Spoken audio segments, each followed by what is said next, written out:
निकेतन high school class 7। हम इसका civics का 9 लेसन कर रहे थे। इसका लास्ट पैरा रह रहा था आपका, जिसमें हम कपड़े बुनकर के बारे में पढ़ रहे थे कि बुनकर क्या है, ठीक है। और बनकर सरकारी कहते हैं। उसके बाद इरोड जो बाज़ार है उसके बारे में पढ़ा था। आज पढ़ेंगे कि संयुक्त राज्य अमेरिका में कमीज़ के बारे में पढ़ा है कि कमीज़ क्या है, ठीक है। तो ये कमीज़ क्यों है कि इसका ये बात बताइए कि किस तरह से पहले कपास से फिर वो कंपनी तक वो बनती है, किस तरह से वो कमीज का एक उदाहरण दिया है, यानी कि किसी कपड़े को बनने में कितना टाइम लगता है, वो कितने तक बिकती है।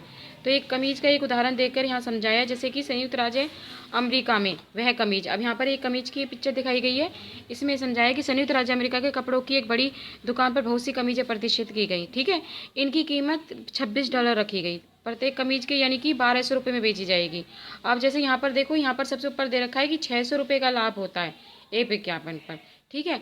कि भाई 600 रुपये का फ़ायदा होगा एक उसको विक्रेता को, और वो कितने में बेचेगा, 1200 रुपये में बेचेगा, यानी बनने में उसको इतना टाइम लगा था। तो इसमें है कि किसी भी वस्त्र निर्यातक ने 200 रुपये के प्रति कमीज के हिसाब से कमीजों को बेचा था। तो इस तरह से इतना मुनाफा इसको होता है कि भाई जैसे सबसे पहला आता है कि किर मूल्य था इसका 200 रुपये, ठीक है। फिर उसका जो भंडारण करा गया उसमें 100 रुपये और जोड़ दो 300 रुपये हो गया। तो विज्ञापन पे 300 रुपये और उसका खर्चा लग गया, तो यानी कि 600 रुपये, और 600 रुपये उन्होंने एक्स्ट्रा लिया, तो यानी कि ये कमीज कितने की बिकी, 1200 रुपये की। तो इस तरह बेचने वाले को सबसे ज़्यादा फायदा होता है। उसके बाद आता है कि बाजार में लाभ कमाने वाले व्यक्ति कौन होते हैं, कि बाजारों की श्रृंखला में रुई के उत्पादों को सुपर मार्केट में खरीदार से जोड़ देती है। इस श्रृंखला की कड़ी पर खरीदना और बेचना होता है। आइए फिर से याद करें कि वे कौन कौन से लोग हैं जो खरीदने और बेचने की इस प्रक्रिया में सम्मिलित होते हैं। क्या उन सभी को समान रूप से लाभ हुआ कि अलग अलग मात्रा में होती है। कि बाजार में लाभ कमाया जबकि कुछ खरीदने बेचने से कुछ खास लाभ नहीं हुआ है, ठीक है।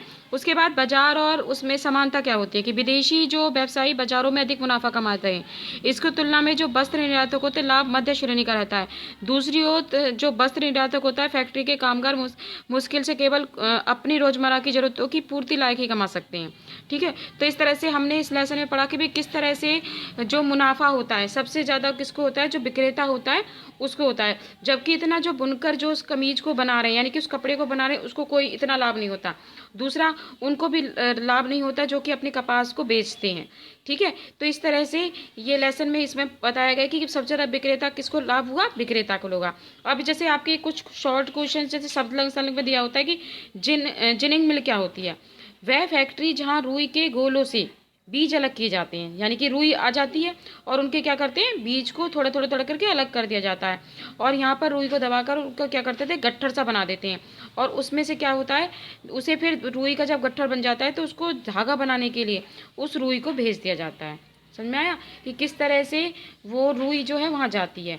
उसके बाद होता है कि निर्यातक कौन होता है, वह व्यक्ति जो विदेशों से में माल बेचता है वो क्या कहलाता है, निर्यातक कहलाता है। समझ में आ गया।